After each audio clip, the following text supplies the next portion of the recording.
Hello everyone and welcome to the video. I hope you're having a fantastic day. So today I'm going to be covering 5 hidden things that the game doesn't tell you. Ranging from make your life easier to, oh my god, these parts can do so much more. So yeah, let's jump into it. Alrighty, so first up I want to talk about the advanced part properties. Now to find this, you'll need to go into the part properties obviously. And then there should be a tab called Advanced Part Properties, and under it there are a few different options like Fuel Line, Show Advanced Properties, and then Heat Shield, stuff like that. But what I want you to click on is the Show Advanced Properties. Now when you do that, there should be a bunch of stuff, in my case pops up in the input. Now a bunch of the stuff you probably don't need to pay attention to, but the 3 things that I want to point out to you are the input, min, and max value. Now the input, well, it doesn't seem to do much at first. It allows you to do a whole bunch of stuff. It basically allows you to do whatever input you want. In my case, I went for the activation group. The other 2 things I want to point out to you is the min and max values. Now these are pretty straightforward. But it does allow you to basically go further. You can put in a number greater than 1. So in this case 1 would be 90 degrees, so in my case I went for 1.2, which would just be over that. It's also helpful for binding to activation groups. If you do that, you can probably get rid of the minimum value since it won't be, nothing really happened with it.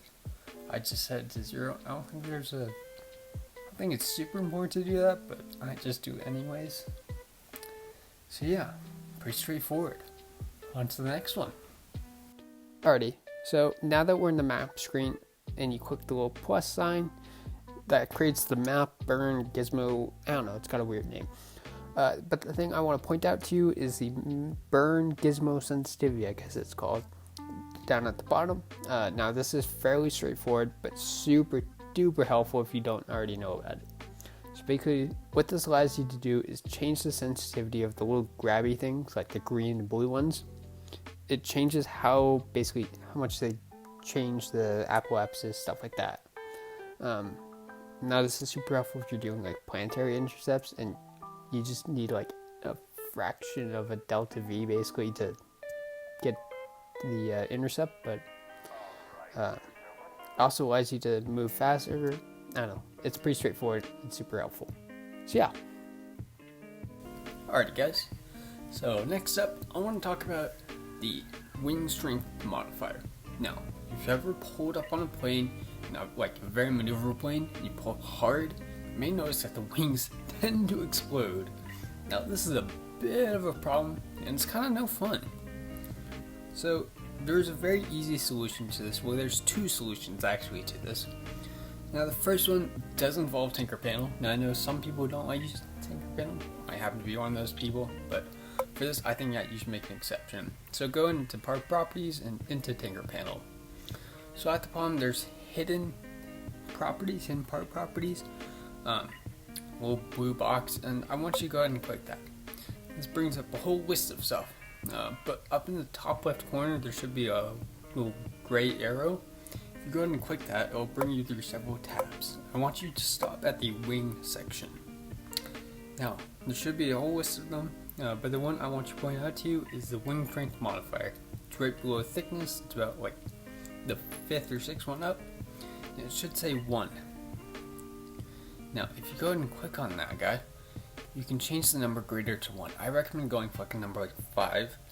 Now the other thing you can do is set it to -1. This will make the wing invincible. You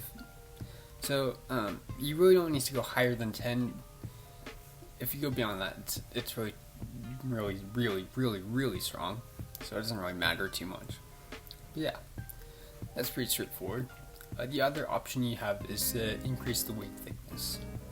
So yeah, pretty straightforward. On to the next one. Alrighty guys, so next up is pinning tabs.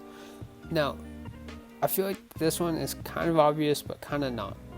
It's very helpful for like docking, or in this case, checking temperatures and monitoring them. So as you can see, this thing is glowing orange. But if you want to look at different sort of temperatures, you can click on one of them. It gives you a little tab, and at the top left corner, there's a little pin. Now, if you click that, you can click off the tab, and it won't disappear. You can also move it around and stuff like that. But the main important thing you can do is click on another piece, pin that one, and now you have 2 different temperatures, and you can do this infinitely. Well, I suppose it depends on how big your screen is, but this has many uses, such as docking. Yeah, I already went all of that. Pretty straightforward, pretty helpful. Yeah.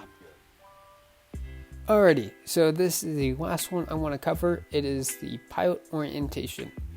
Now, if you start messing about with the configuration and the command chip or pod, whichever one you use, you may notice a problem with your orientation. It's going to be incorrect.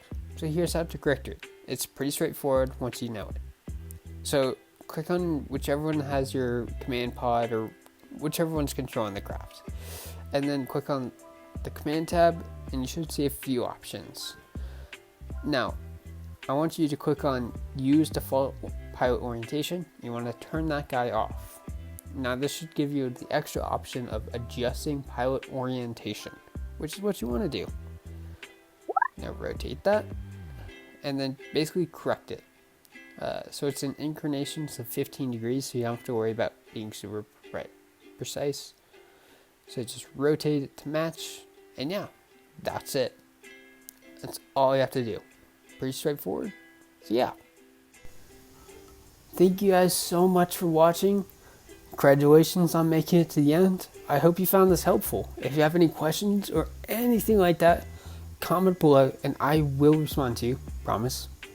So yeah, I hope you guys have a fantastic day and see you guys later.